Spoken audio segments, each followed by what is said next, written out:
Welcome back to Brazil Crypto Report for the week of September 11 through 15. This is the weekly recap, and I am myself this week. Antonio's out, so it's just me. But we've got a lot of stuff to get through this week, a lot of news coming out of the holiday, and a lot of stuff to get through here. It was great seeing some folks at Blockchain Rio last week. Lots of action there, lots of energy, a lot of interest in Brazil. So really great to see some folks, meet some new ones. We're going to dive right into the news here. As I said, we got a lot of stuff going on. So biggest news of the week was with the CPI, the congressional committee that is investigating crypto and financial pyramids. And we had probably the most noteworthy witness appear this week, who is Binance Director General for Brazil, Guilherme Haddad Nazar. And Nazar is actually the nephew of current Finance Minister Fernando Haddad. So he's one of these guys that Binance brought in fairly recently, probably about less than a year ago, to be kind of the face of Binance in Brazil. He's a successful entrepreneur, successful kind of politician, lobbyist type guy. He's very well connected, very competent. So he was brought in to kind of help kind of restore and clean up the image of Binance in Brazil. This appearance didn't really go super well for him. It doesn't look like it was definitely a hostile audience, right? You could argue that the whole reason this committee even exists is to just probe Binance, and to really probe, try to get more information on like Binance's operations in Brazil, Binance's clients in Brazil, all this kind of stuff. So it was a very hostile audience. So obviously the deck is sort of stacked against him in that sense. But he went there and he testified for about 2 hours, and he actually took the defense, saying that Binance is actually a victim of some of these other pyramid schemes that we've seen across Brazil recently over the last few years. A lot of these guys, like Bryce Company, Farol de Bitcoins, a lot of these pyramid scheme guys have allegedly used Binance to basically launder the stolen money out of the country. And obviously, this is something that the deputies on the committee are very eager to take some shots at Binance over, right?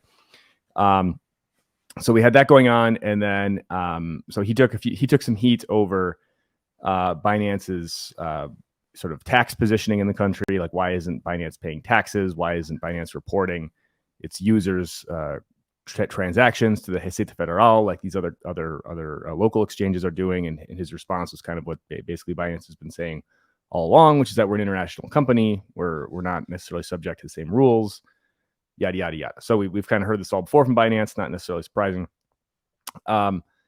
He also basically conceded that I guess I'm not really sure how big of a deal this is, but or how much option, it's a big deal, but I don't know how much choice he would have had in the matter. But he essentially conceded to give over a list of 700 of Binance Brazil's largest customers to the committee. And there was a little spat between Capitual, if you'll recall last summer, Capitual, the payment processor, and Binance. And basically the Capitual co-founder was before the committee just before Haddad took the stand, and he had some evidence showing that like 95% of Binance's largest customers were probably using the exchange for money laundering.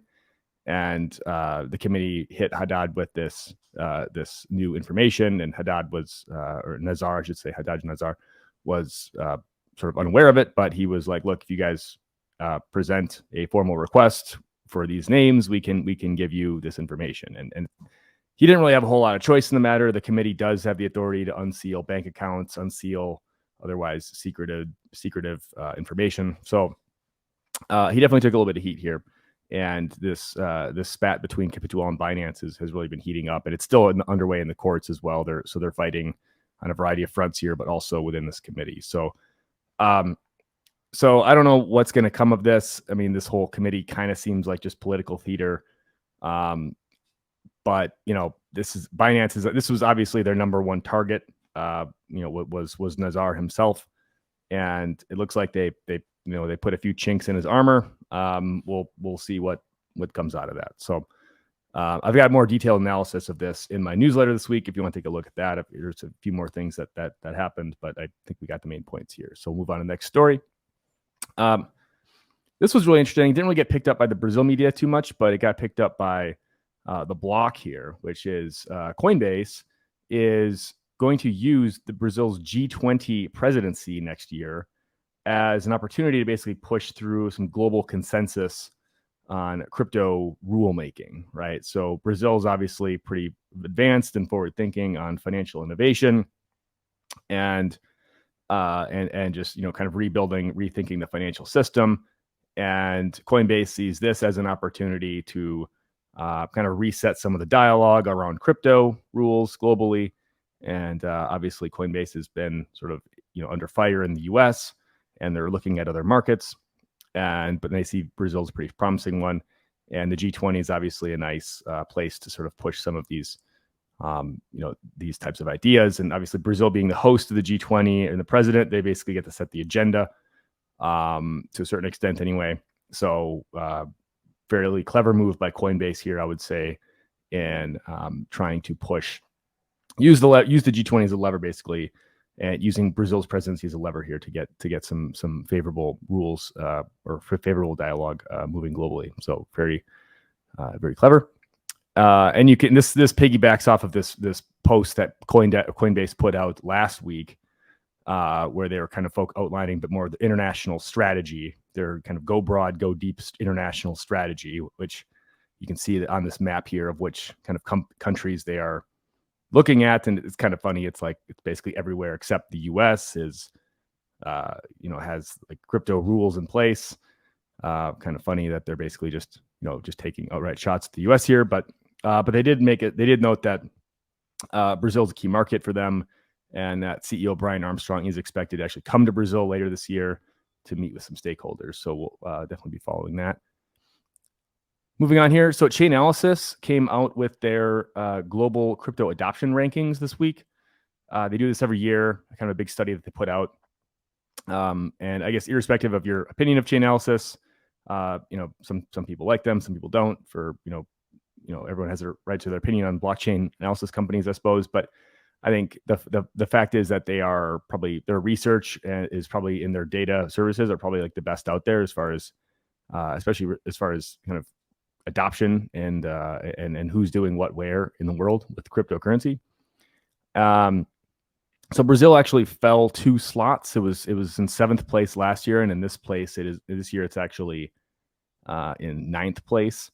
So it's fallen slightly. They've got a little blog post up here. They haven't released the full report yet, but they've got just kind of a teaser blog post that gives the top 20. So you can see like India, Nigeria, Vietnam, US, Ukraine, Philippines, Indonesia, Pakistan, Brazil. So Brazil was in Indonesia's place last year, essentially.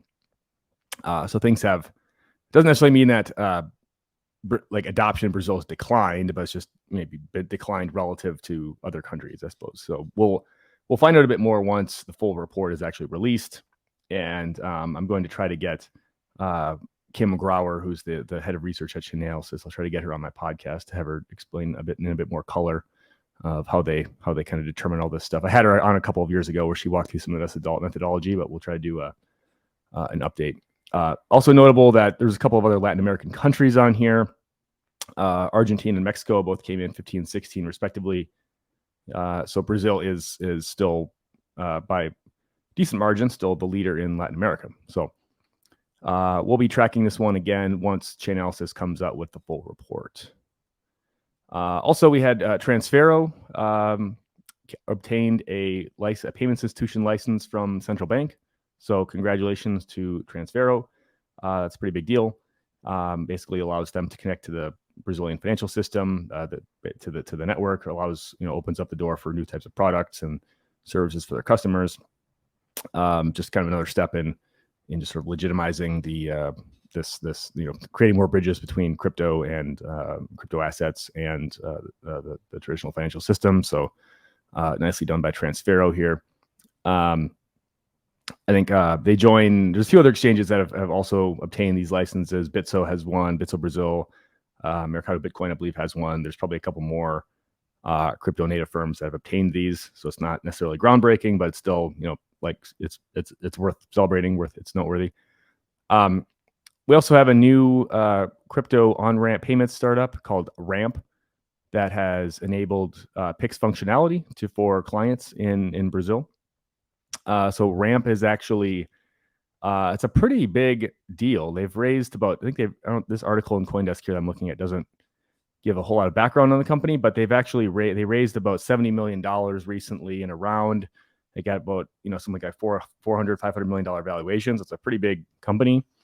And these guys are an on-ramp, payments on-ramp, another bridge from fiat into crypto. So they've actually enabled Pix as a payment method. So they'll be able to offer that to their customers in the region now. So it's great to see, international companies, eyeing Brazil and taking notice of Pix and taking notice of all this and incorporating these solutions. Moving on here again, Hashdex had a lot of Hashdex news lately. They've been pretty active on the ETF front with all the news coming out of the U.S. I remember last or a week or two ago, they had made kind of a stealth maneuver to get into the spot Bitcoin ETF race in the U.S. Now they've submitted they've submitted a filing to launch an spot ETH ETF in conjunction with a couple of other folks as well, like I think ARK Invest and I believe it was Invesco that also did that. So there's people queuing up to launch spot Bitcoin ETFs and also spot ETH ETFs in the US, and Hashdex has a seat at the table in both of those. So hopefully whenever things do open in the US on the ETF front, Hashdex will be a player there. So nicely done. We've got some Drex news. We've had news that Drex had, they were able to execute 500 operations or trades in the first 50 days after launching the pilot. So that was, that obviously that's impressive. They've got 500 transactions that they've done, and it looks like they've pushed back the timeline for delivering Drex to the broader population until 2025, just because some of the delays in the project. I think the original deadline for that was end of 2024. Doesn't look like that's going to happen now, apparently. That's not super surprising. These things do tend to get delayed for various reasons. So the Drex pilot does seem to be moving along. They've got 11 of the 16 consortia are all actually online now. They're up and are running nodes. There are some bandwidth issues that are preventing the other 5 from getting fully connected to the network. So I think that's holding up some of the testing. We also had this week, we had the first successful transaction of a tokenized federal bond. We had 2 types of bonds actually that were issued by the central bank and then basically put into the portfolio of a couple of the consortia. And the consortia were then tasked with tokenizing these bonds, these were like test bonds, not real bonds, I presume. And then they were tasked with tokenizing these and then transferring them back to the portfolio of a client of another consortia, essentially. So we had one with Banco do Brasil, and the credit union consortium of Secubi and Sicredi and some of these others.